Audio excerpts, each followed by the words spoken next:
Hello and welcome back. In this video I'm gonna be in a small city in China called Beilun, and this is where I spent the first 3 years of my life before moving to Sweden. In the past I did not like to come here, with the main reason being that it was very hot during the summer and not that much to do here. But now when I've grown up a little bit, I'm actually very happy every time I'm back. And this is where my family is from, and I will be staying at my grandparents' place. So to start off this video, I will go and visit some places in Beilun where I spent a lot of time when I was younger. Hello, it's a new day and the weather is great. I will now go and relive some old memories. Okay, let's go and get some.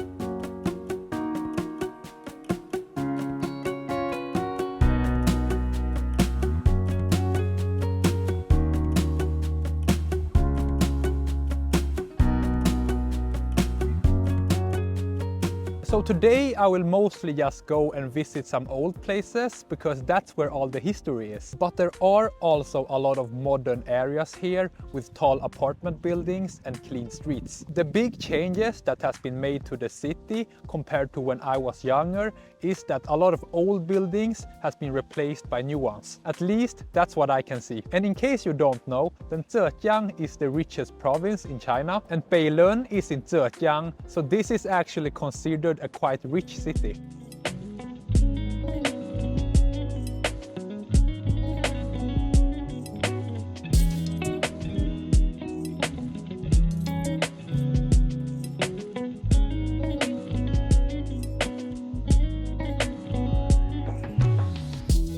I have now made it to the old town of Beilun, and I used to come here a lot because this is where my great-grandparents used to live. Back then we would maybe come here 3 times per week, and I remember that every time we were here, my great-grandparents would look at me a lot, hold my hands, and then give me a lot of fruit to eat. Now when I think back, those were actually some really nice memories, but back then I didn't like it because it was boring. Okay, I will continue to walk to the next destination.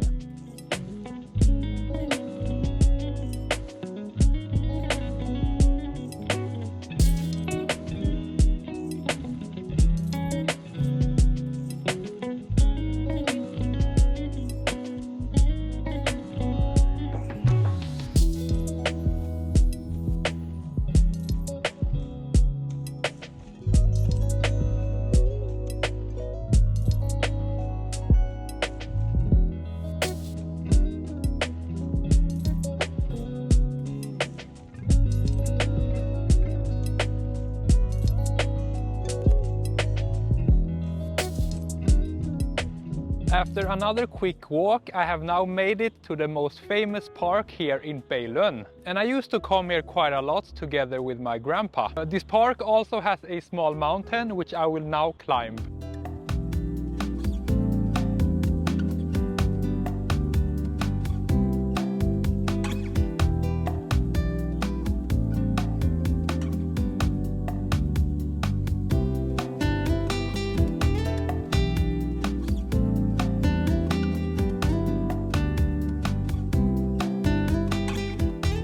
Okay, I have now made it to the mountaintop. Pretty good views from here, you can even see the ocean. So this is the city where my family is from. And when here, I sometimes think, what would have happened if I grew up here instead of Sweden? There is a couple of people here.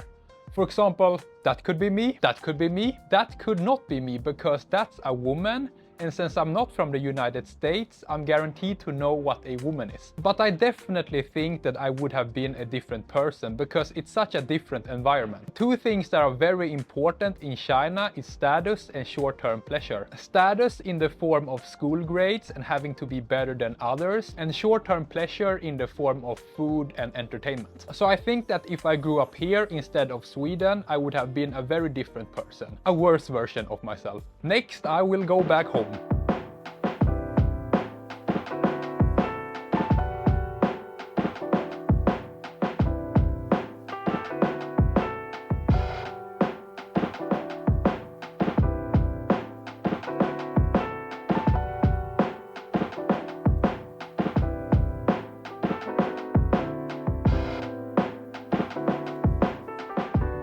It's a new day, and today I want to show how a very normal day can look like here. So I always wake up around 6:30, then I dash downstairs, do my things in the bathroom, and then I go for a walk. So there are two kinds of morning walks I like to take. Either I walk around this neighborhood between the buildings a little bit. This has a very typical Chinese look to it. Or I cross a road and take a walk where a lot of companies and office buildings are. And here is how that can look like. Usually very peaceful and not too many people outside. I walk for around 20 minutes and then I go back home. Then at around 8:30 I have my breakfast and I always have my oatmeal. The oatmeal in China is unfortunately not as good as it is in Sweden, but it is still a good breakfast. I pretty much only do 4 things here, which is to play piano, do some exercise on the yoga mat, use my computer, and the 2 things I do are writing YouTube scripts and practice Chinese. I don't have VPN since the Wi-Fi here is very slow. And the last thing I do is to watch some TV together with my grandparents. Then at around 11:30 we eat lunch and it's always my grandma who cooks. During this time I'm not hungry at all, but this is when my grandparents eat,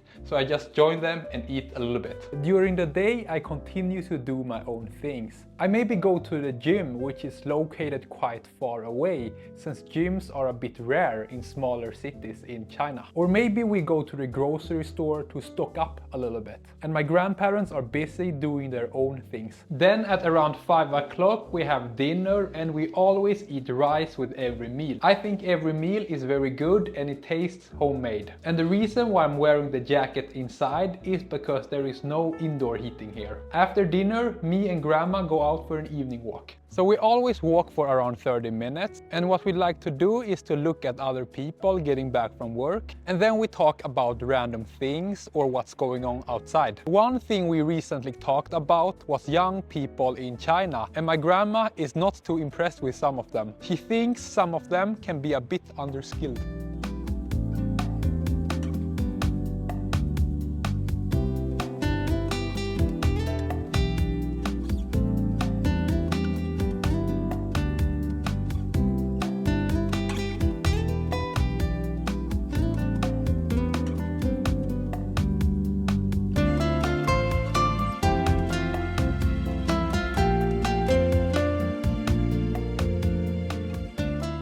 After we get back home, I just continue to do my own things, and at around 10 o'clock I go to bed. So it's a very peaceful and productive lifestyle, which I like.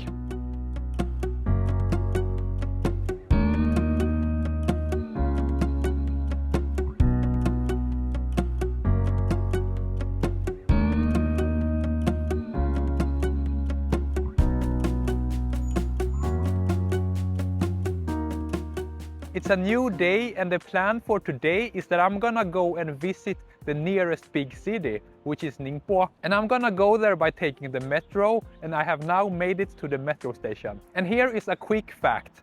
This metro has only existed for around 10 years, and before that it was much more difficult to get to the city. So I have only been to this city 2 times, I think, which is probably still more than you, hehe.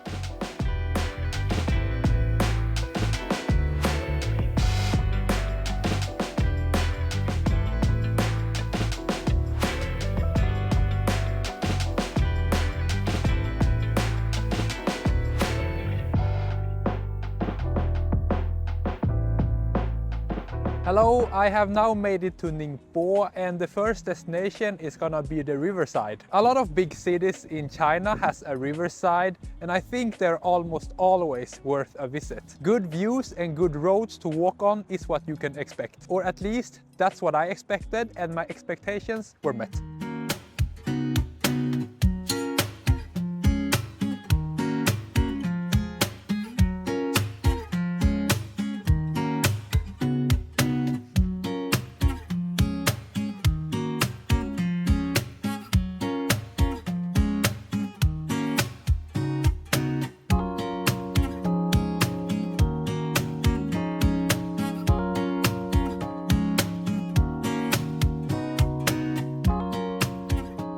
Next destination is gonna be the city centrum, which is this square right here. The reason why I'm here is to look at some modern buildings and open spaces.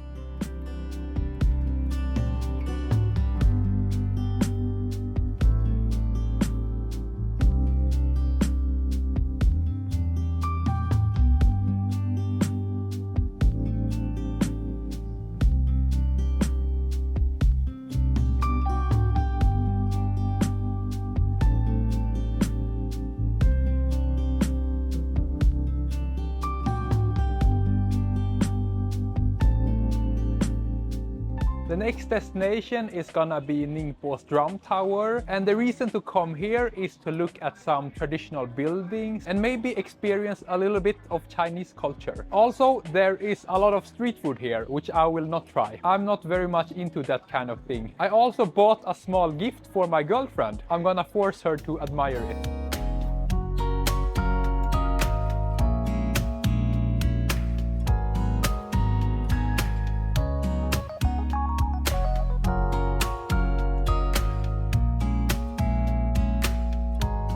Last destination is gonna be this park with a lake, and here they also have a lot of plants and vegetation. No, that's not enough to make me go vegan, but I think that's gonna be enough. This was a successful little day trip, if I can say so myself. Next, I'm gonna go back home.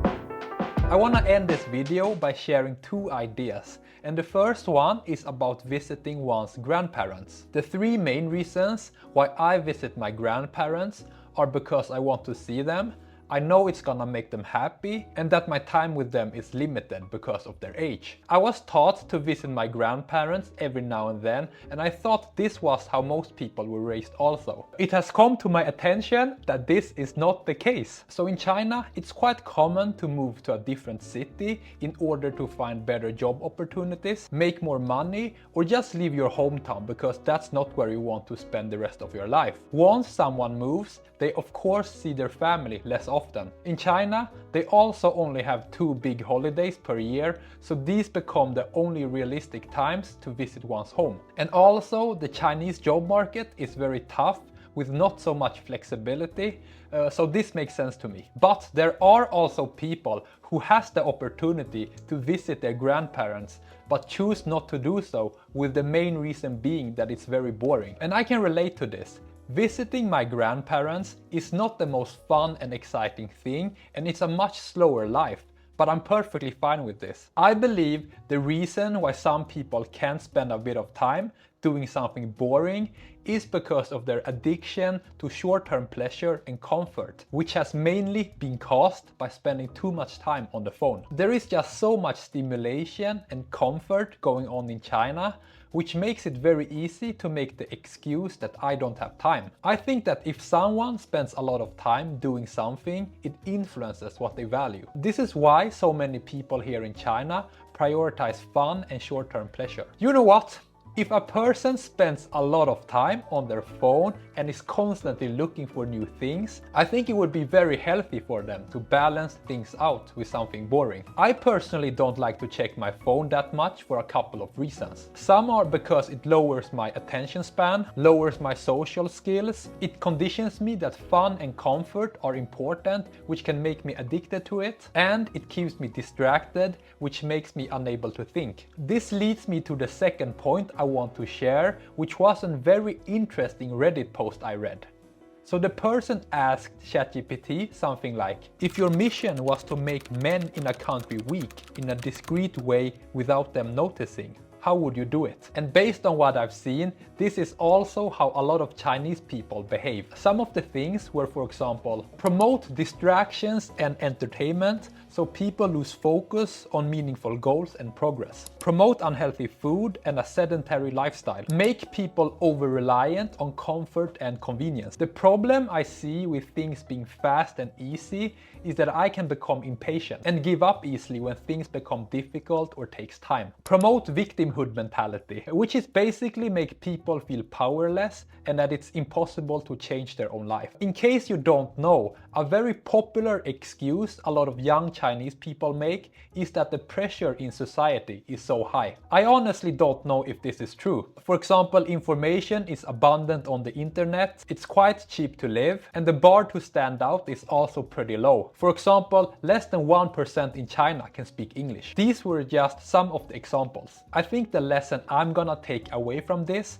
is that a lot of these behaviors are harmful for us and should be avoided. So in conclusion, to tie it all together, I think it is worth visiting your grandparents if you still have them, because it's gonna make them happy. And it is a good way to show some appreciation towards them. Human connection is important and we should look after our family members. By no means do I visit my grandparents that much. This year I have visited my grandparents in China 3 times, and each time I stayed for around 1 week. And if I were to stay here too much, it would also get a bit tiring, because a lot of their opinions are very much outdated. It also feels good to talk with someone in China without them pulling up their phone every 5 minutes. And I'm being very generous when I say 5 minutes. I personally also feel very good and motivated after visiting them. I'm back in Guangzhou now, here on the balcony. Yes, very good views. I realized I forgot to film the outro. Just want to say thank you so much for watching, and I wish you a great day.